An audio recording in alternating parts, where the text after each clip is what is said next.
Hey, this is Dave Gleason, head coach at Athletic Revolution in Pembroke, Massachusetts. Today we're going to talk about youth speed development for 14-year-olds. I've done two other videos in this short series. The first one was youth speed development for 6 to 9-year-olds. Then I did a follow-up for 10 to 13-year-olds. So today we're on to the older kids, the high school athletes. I specifically did these videos in this order for a reason. Think about fundamentals and building foundations of movement. We talked about that for our 6 to 9-year-olds, and then we talked about it a little bit more in our 10 to 13-year-old group, which brings us to this point. So if you didn't catch those other videos, there should be a link on this video for you. Just click that and you can look at those as well. What I did in the other two videos, if you haven't seen them yet, is I actually took a program out of our archives that we use for speed development in our classes. Now I want to say this, all of our classes encompass some sort of speed development or some activity that will warrant or lend itself to better speed in the future. So youth speed development encompasses all the other things that we talked about from this time they're 6 years old in our facility all the way through, whether it's coordination training, all 5 aspects there, systemic strength, deceleration, injury prevention, all the things that we talked about. So with that said, I'm going to get right into it. I want to keep this video as succinct as I can for you guys. Okay?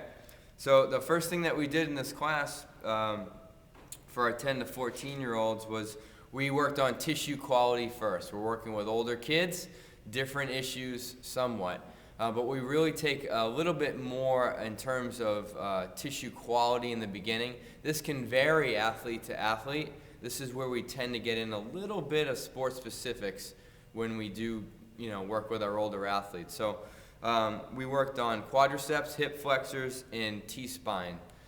We used a foam roller for tissue quality. We went through that very quickly.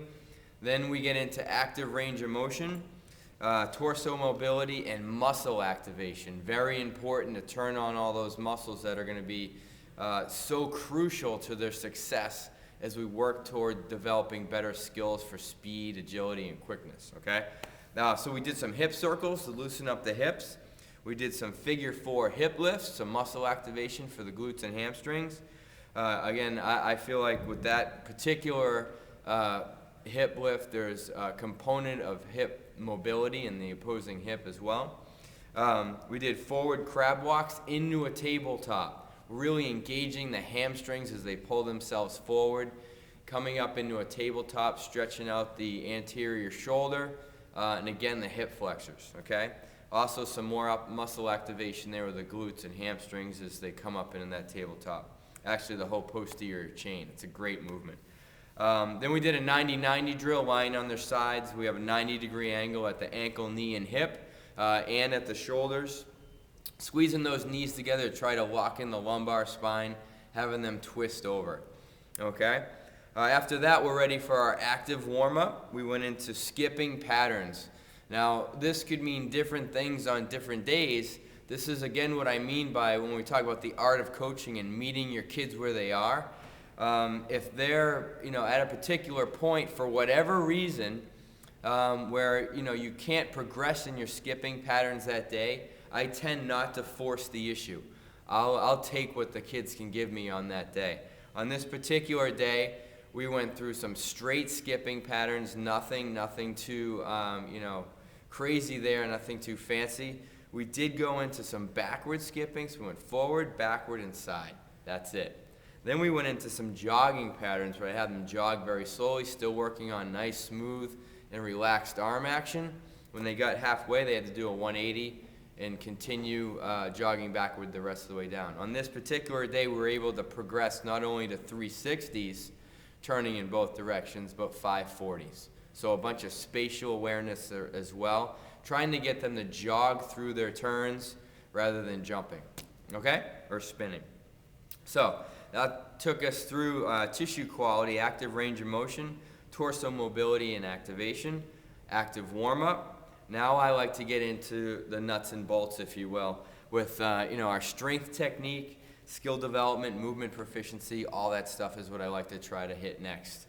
So we went over something that's a precursor to other things in a variety of ways. My goal with this today was some CNS activation, really.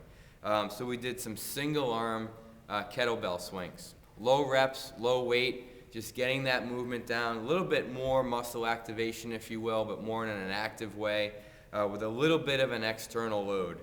And I really wanted to work on the skill development for that particular movement because we all know that can lead to other things down the road. Then we worked on a hip turn out of a static athletic stance.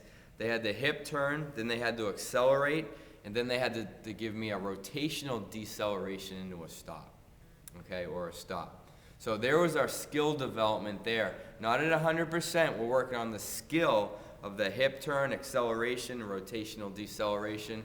A little bit of coaching here, right? Working with older kids, not a ton of outcome-based coaching because now we're working on movement proficiency and being efficient, well-equipped movers. If they move well and efficient, they're going to be more injury resistant and they're going to be able to produce more power, more force production, and change direction better. So with that said, those are the two things we concentrated on this day in terms of any technique or skill work. Now we get into more of the workload, if you will, of the day. This is where, I title this on my templates here for my programming. It could be power execution, systemic strength, movement execution, working on the skills we just practiced. Could be all of the above. It depends on the day. So with that said, on this day, systemic strength, we did hand walks. So it's like a bear crawl, but arms and legs are straight. We work on, I love this one because they get to work on ankle mobility, which I think is a key to speed. Helps with that dorsiflexion. And obviously the systemic strength there is tremendous. So they actually did a hand walk into push-ups. It was 4 hand walks to 2 push-ups. That was the ratio. They did 3 of those, got up, jogged back. And then we also did a front squat to an alternating lunge into a front press.